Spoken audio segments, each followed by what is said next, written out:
ओम शांति। Happy new year 2025।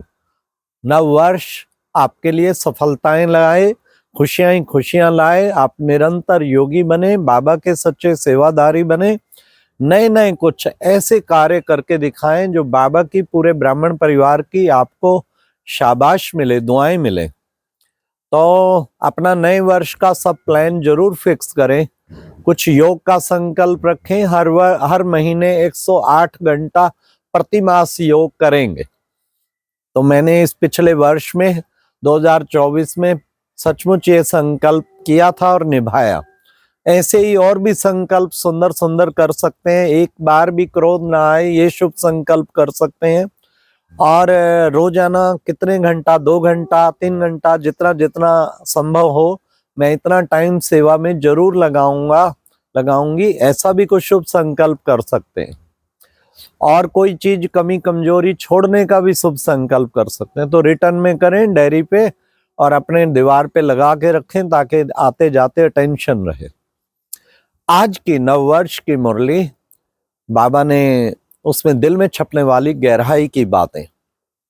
बाबा ने कहा, आज की मुरली का गीत था, जो पिया के साथ है उसके लिए ज्ञान की बरसात है।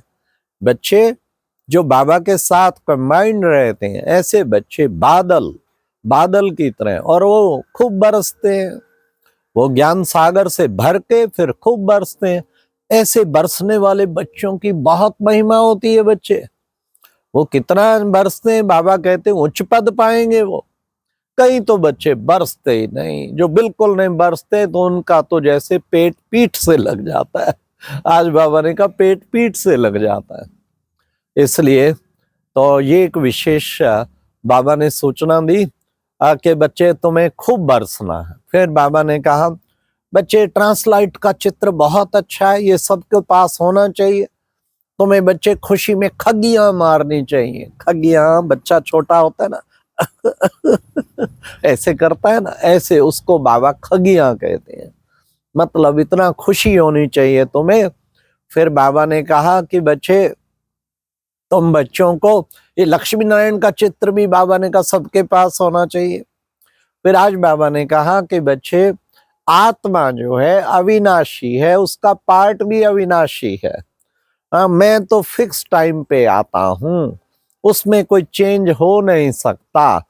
कहीं सोचते हैं सब कुछ कर सकता है। अरे बच्चे, मैं भी ड्रामा के बंधन में बांधा हुआ हूँ, आगे पीछे नहीं कर सकता हूँ फिर बाबा ने कहा कि बच्चे, बाबा ज्ञान का सागर है, आनंद का सागर है। वो है वंडर ऑफ द वर्ल्ड।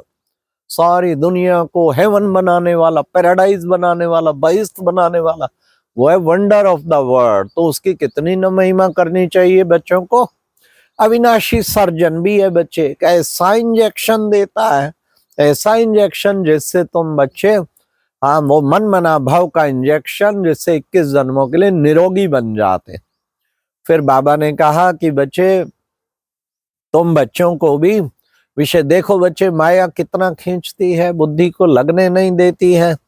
हाँ, तो इस देह अभिमान को छोड़, देह और देह के संबंधी सबको भूल, अपने को आत्मा निश्चय कर। तुम बच्चे माम एकम याद करो, उसी से ही तुम पावन बनेंगे। बाबा ने कहा, भले सन्यासी कहीं हठ योग करते, बहुत श्वास प्राणायाम चढ़ाते, ऊपर मिट्टी तक चढ़ जाती, घास जम जाती, अच्छी बात, लेकिन फिर भी बाबा ने महिमा की। ये प्रवृत्ति वाले सन्यासी ना होते तो भारत का हाल क्या होता बाबा ने कहा, इनकी पवित्रता से ही वास्तव में भारत थम पाया है, बाकी सब तो पतित बन गए। इन्होंने पवित्रता का बीड़ा शुरू में उठाया, इसलिए बाबा हमेशा महिमा करते हैं। क्योंकि बाबा ने कहा, मैं प्योरिटी की स्थापना करने आया हूं।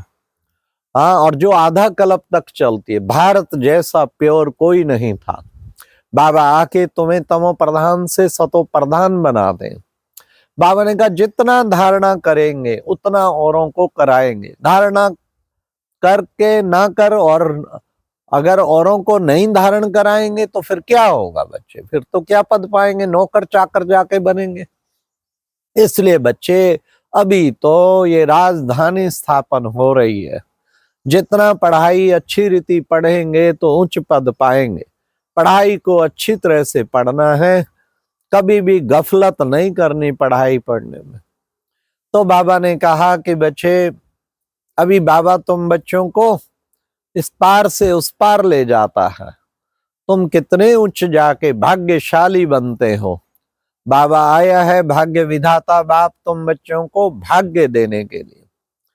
तो बाबा ने कहा कि बच्चों को अलबेलापन नहीं होना चाहिए। रात को भी बाबा ने बाप दादा मिलन मुरली में संकल्प वचन कर्म सब कुछ बच्चों को सफल करना है, एक एक सेकंड सफल करना है। तो आज भी बाबा ने कहा कि बच्चे देखो, ये ब्रह्मा बाबा ने सब कुछ सफल किया, अलफ को अल्लाह मिला, बाकी क्या चाहिए। उसने सब बाबा के ऊपर समर्पण कर दिया। आज बाबा ने कहा तुम अपने ही तन मन धन से स्वर्ग की स्थापना करते हो, हमें कोई शूद्रों का पैसा नहीं चाहिए, अपने ही तन मन धन से स्वर्ग की स्थापना करते हैं।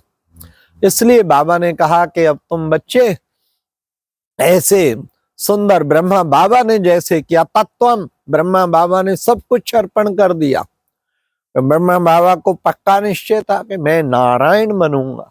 तुम बच्चों को भी एम ऑब्जेक्ट सदा बुद्धि में रखनी चाहिए। इसलिए बाबा ने कहा लक्ष्मी नारायण का चित्र अवश्य होना चाहिए घर में। फिर बाबा ने कहा कि बच्चे, याद से ही तुम पावन बनेंगे। तुम बच्चों को अपने को आत्मा समझ बाप को याद करना है, बार बार याद करना है। देखो वो सलोना साजन है ना, तुम आत्माओं को गोरा बनाने के लिए आया है। ऐसे सलोने साजन को तो कितना ना याद करना चाहिए। जो बाप तुम्हें वेश्यु की बादशाही देता, ऐसे बाबा को तुम कैसे भूल जाते हो बच्चे। बाबा ने कहा अब इस भंभौर को आग लगनी है। ये जो बाबा ने यज्ञ रचा है ना, ये अविनाशी यज्ञ में सारी पुरानी दुनिया विनाश होनी है। फिर बाबा ने कहा तुम बच्चों को अपने स्वीट होम साइलेंस होम को याद करना है कि अब तुम जाते हो अपने घर शांति धाम, तो अब तुम्हारी बुद्धि शांति धाम की ओर लगी होनी चाहिए। कितना प्यारा हमारा शांति धाम है। बाबा आया हम सबको ले जाने के लिए, ऐसे प्यारे शांति धाम में हमें अब जाना है। फिर बाबा ने कहा बाबा आके एक धर्म, एक राज, एक भाषा, एक कुल की स्थापना करते हैं। उसी को बच्चे पैराडाइज या हेवन सब कहते हैं। तो बच्चे ऐसी दुनिया की बाबा स्थापना करने आया है। तुम बच्चों को ऐसी दुनिया में जाना है, वहां पर बच्चे सब बनेंगे। देखो महाराजा महारानी भी बनेंगे, प्रजा भी बनेगी, साहूकार प्रजा भी बनेगी, नौकर चाकर भी बनेंगे। जैसा पुरुषार्थ करेंगे वैसा ही पद पाएंगे। इसलिए तुम्हें उच्च पुरुषार्थ करना है। फिर बाबा ने आज कहा कि बच्चे अब विशेष बाबा का आज वरदान था, एक रस स्थिति के आसन के द्वारा क्या करना है। एक रस स्थिति के आसन के द्वारा विशेष बाबा ने कहा एक बाप को फॉलो करने वाले प्रसन्न चित्त भाव। आसन कौन सा? एक रस। ऐसे नहीं आज बड़ा अच्छा फिर ढीला। इस नव वर्ष में सदा एक रस स्थिति रहे। अप ही अप, डाउन का मतलब ही नहीं। एक रस स्थिति के द्वारा एक रस स्थिति का अनुभव करके बाबा को फॉलो करने वाले के आधार पर सदा एक बाप को फॉलो करने वाले सदा प्रसन्न चित्त वह फॉलो करें। संकल्प में, वचन में, कर्म में, हर तरीके से हम फॉलो करें। फॉलो करेंगे तो फॉलो फादर पे नंबर 1 बच्चे बन जाएंगे। फिर स्लोगन था आत्मिक स्थिति के आधार पर सदा स्वस्थ रहने का अनुभव करो। हाँ है ही सब स्थिति, आत्मिक स्थिति। सब स्थिति में स्वस्थ पहले आ जाता है। आत्मिक स्थिति में रहेंगे तो स्वस्थ सदा रहेंगे, है ना। हेल्थ माना हील दाई सेल्फ। अपने आप को स्वस्थ करने के लिए आत्मिक स्वरूप में रहो। सारे रोग अपना आप खत्म होते जाएंगे। मन बड़ा शुद्ध और शांत बन जाएगा। जीवन बहुत ही ऊंचा बन जाएगा। तो बाबा ने कहा आत्मिक स्थिति का खूब अभ्यास करो अगर तुम स्वस्थ रहना चाहते हो। हेल्थ, वेल्थ, हैप्पीनेस तीनों बाबा से मिलनी है, लेकिन मिलने के आधार पे आत्मिक स्थिति है। आत्मिक स्थिति भी और बाबा को याद भी घड़ी घड़ी करना है। बाबा बाबा, मीठा बाबा, प्यारा बाबा। नए वर्ष का संकल्प लो, 21 बार रोजाना दिल से रियलाइज करके लिखना। क्या? मेरा बाबा, मीठा बाबा, प्यारा बाबा, मेरा बाबा, मीठा बाबा, प्यारा बाबा। अच्छा, ओम शांति। ये थी आज की मुरली से दिल में छपने वाली गहराई की बात।